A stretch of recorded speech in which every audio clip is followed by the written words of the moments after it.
Greetings, friends, and welcome to another Ministry of the Victory Hour brought to you by Clavel Assembly in Foster, Rhode Island. Our website is clavelassembly.com. You go in there, click on sermons, you can listen to a whole slew of sermons on all sorts of subjects. I'm in a series now dealing with something a little bit different than I normally deal with because we've been dealing a lot with doctrine and theology, but now we have to make some application to real-life events that are now staring us in the face. World war. We're talking about Israel-Hamas war and the capacity of men to lie. Now, they say, everywhere you go, they're standing behind in conservative media, like Newsmax. Now, Newsmax is 100 times better than Fox News. Fake news. Newsmax is usually very, very good, but they got one weak spot, and it's a big one. Well, there's more than one, but one weak spot. And boy, I'll tell you, they're all behind the Zionist cause. And there's no space between us and the state of Israel, the Zionist state of Israel. And you go to all the guys that have their primetime shows on Newsmax, and they're all, we gotta get involved, and we gotta do this, that, and the other. Some of them show we should have some restraint. I don't think we should send troops. They will say that. I give them credit for that. But look, I'm not so quick to want to jump in and get involved with this until I hear what the truth is and it be proven to me. Look, George Bush said weapons of mass destruction. It was a lie. Oh, Benjamin Netanyahu, he would never do that. But we're told you can't criticize Israel. It's like Israel, Israel, Israel all day long. Look, I'm not on Hamas's side. Forget Hamas. Lie of deceivers, manipulators, baby killers. I don't know about baby beheaders. Those stories came from the IDF. And, maybe so, maybe not. I'm sorry. I need to have things proven to me. I've had my eyes open to lies in the past. So, well, you know a tree by its fruit.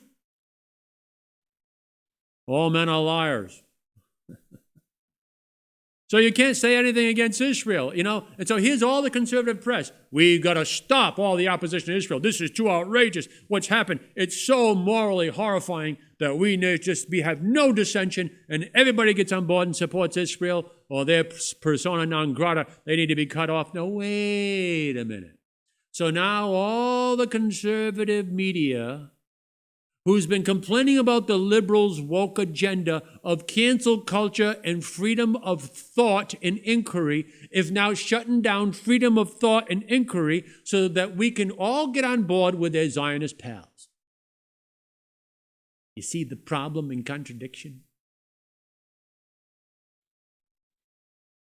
All I'm asking is that we as Christians particularly do our due diligence to know what the truth is. And that requires that we be skeptical and demand proof. Do we need proof from mankind? Yeah, we do. Romans chapter 3, okay? Romans chapter 3. And normally I would start at verse 10, as it is written, there is none righteous, no, not one. But wait a minute, just for context. Let's go to the sentence before. Verse 9. Paul says, what then? Are we better than they? No, in no wise. For we have before proved, both Jews and Gentiles, that they are all under sin. Well, can I make a little application of that biblical principle? We know, because it's been proven before, that both Jews and Gentiles have lied. Both Jews and Gentiles have lied us into wars in order to gain moral justification from a broader community. It's the history of mankind. You're a fool if you don't believe that. It doesn't mean all nations are equal in morals. I'm not saying that. But I'm saying we do all have a moral problem with sin. And it goes from the lowest person up right up to the President of the United States or the Supreme Court justices. It even goes to the Constitution. We the people. Hey, that should have been we the states. That's another story.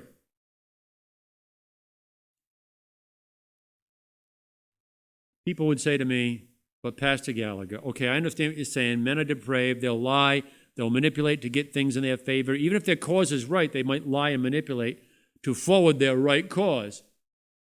And if even in doing that, it causes the death of people by manipulating them, it's wrong, and we shouldn't be involved with it.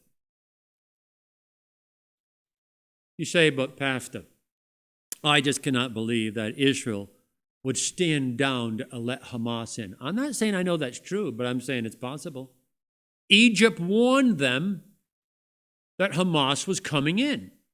And they abandoned that border and shifted a lot of their security to the West Bank, and they left that open. These fellows came in, did their damage, and now Israel can just wreak havoc and bring hellfire and brimstone on the Gaza Strip like they've wanted to do for a long time without reservation and not have to worry about people chastising them for it or cutting them off so they can get what they want. You say, but they wouldn't do that at the expense of their own people. Do you know that there were pro-Zionists that supported the Nazis? Did you know that? I don't know how large a group they were. Why would they support the Nazis? I'm not saying most of them, of course, most of them didn't. Why would they support the Nazis? Well, the thinking was, we might be able to get a little persecution out of these German people. And then with that, and that persecution, and then we get world anger risen up, we might end up with our Zionist state after all, because this was all before they had the Zionist state. Even preceding the Balfour Declaration. But that's another story. I'm telling you, the history of the world is full with this stuff. We don't believe that Israel, this is not some third world nation, and they're our good friends in the Middle East. I can't believe they would lie and manipulate, particularly if it's going to involve us getting involved with some kind of dangerous war. You're saying, oh, okay, well, I'm saying you need to be a little more skeptical than that. They lied to us about the bombing of Libya, as I showed you last time. They lied to us about attacking the USS Liberty.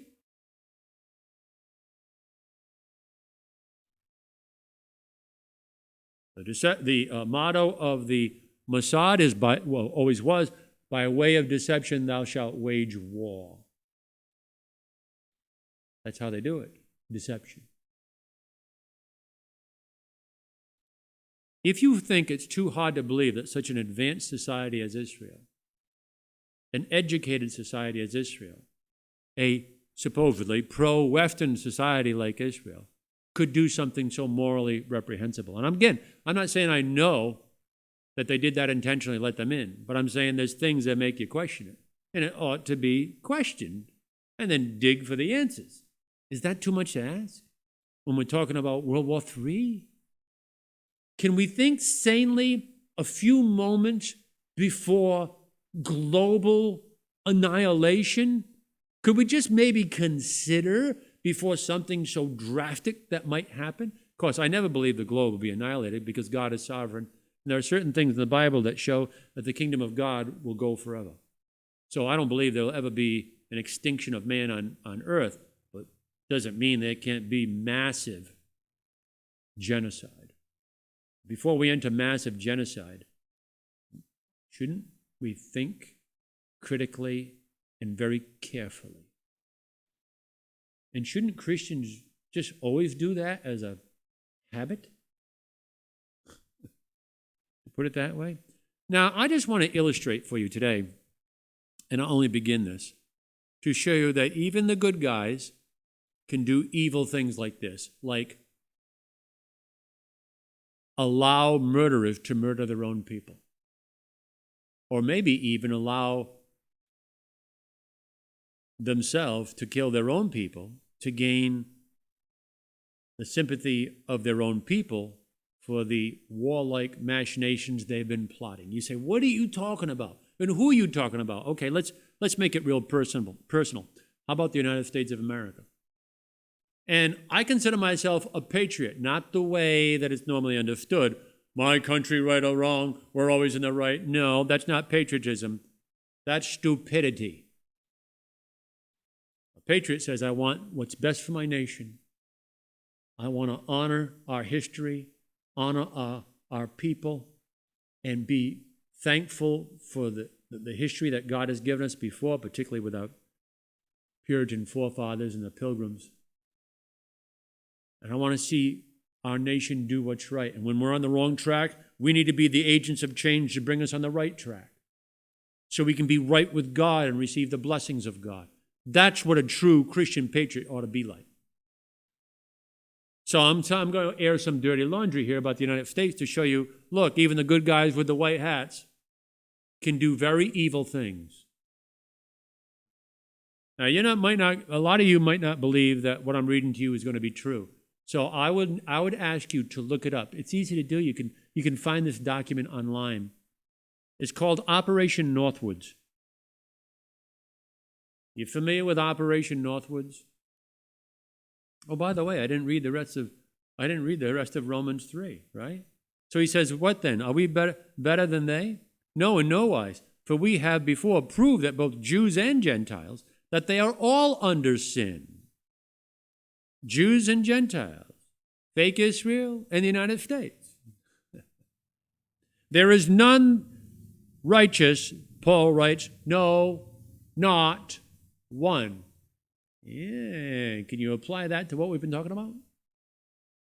There is none that understandeth, there is none that seeketh after God. They are all gone out of the way, they are together become unprofitable. There is none that doeth good, no, not one, says the Spirit of God. Their throat is an open sepulchre. They open it up, and the stench of the dead comes out. That pretty much describes every speech by most politicians, right? Their throat is an open sepulchre. With their tongues they have used deceit. Yes, by way of deception thou shalt wage war, says the chosen people's secret agency. That doesn't exist. But we all know it does exist. Yeah, they got this saying all across the world to help them out, you know. They're little errand boys. Their throat is an open sepulchre. With their tongues they have used deceit. The poison of asp is under their lips, with whose mouths is full of cursing and bitterness. Their feet are swift to shed blood. Destruction and misery are in their ways. The way of peace have they not known. There is no fear of God before their eyes. I'm not even going to really be able to get into this document. Operation Northwoods. Let me show you what it's about. On the cover page, see, I don't know how much you can see. Here's the cover page. It's reproduced. This was, it was classified. It's now been unclassified. You can get it from the government. But if you go online and type in Operation Northwoods, do Operation Northwoods PDF, and you get the PDF instead of all these commentaries on it. Just get the document and read it. Let me read the opening paragraph. This is Memorandum for the Secretary of Defense. Subject: Justification for U.S. military intervention in Cuba. The subject of the submission of this plan is so that we can have justification for intervening in Cuba and, in essence, getting rid of Castro. Fidel Castro at the time. This is 1962. That's the subject of this. Justification for U.S. military intervention in Cuba. Point number one, on the cover page. First point, the Joint Chiefs of Staff have considered the attached memorandum for the Chief of Operations, Cuba Project, which responds to a request of that office for their brief but precise description of pretexts which would provide justification for U.S. military intervention in Cuba. The point of this document, when you print it, it's about 14 pages. So it's easy to read. The point of this submission given to President Kennedy at the time by the Joint Chiefs of Staff is to come up with a justification for entering into Cuba and taking out Castro. Regime change. Neocons in the early days. Now, Castro was a communist disaster. What about our Monroe Doctrine? Look, there was a problem with Cuba. No, I'm not minimizing that. But I'm just saying, don't you lie and get us killed in order to achieve the greater good. This plan is signed off by Leominster, who is the chairman of the Joint Chiefs of Staff. Leominster. And I'll tell you, I'm out of time. I'm going to read this to you next time. He's saying, let's kill Americans and pretend the Cubans did it. Then America will get on our side and will agree we should have regime change in Cuba and do what's necessary. But we'll make it look like the Cubans are killing Americans. But in fact, we'll do it ourselves and pretend it was the Cubans. That was submitted by the Joint Chiefs of Staff to President Kennedy's death. The Joint Chiefs of Staff is the head of the Army, Navy, Air Force, Marines, the armed services. Now, fortunately, President Kennedy said, no, we're not doing that. So this never came into being, but the full force of all the armed services, all the branches of the armed services came together under the Joint Chiefs of Staff, because represents all of them, and says, this is what we're saying needs to happen. We came that close to doing it. Now, I'm going to next time read you the details, but I'm doing this for a reason. When we're on the verge of massive slaughter of thousands or maybe millions of people, who knows how this could go, we need the truth up front, not after the fact. I hope you see the reasonableness of this and the Christian wisdom of it. We ought to try and prove all things. As Christians, we ought to know that. Look, I've got to go. My time's up.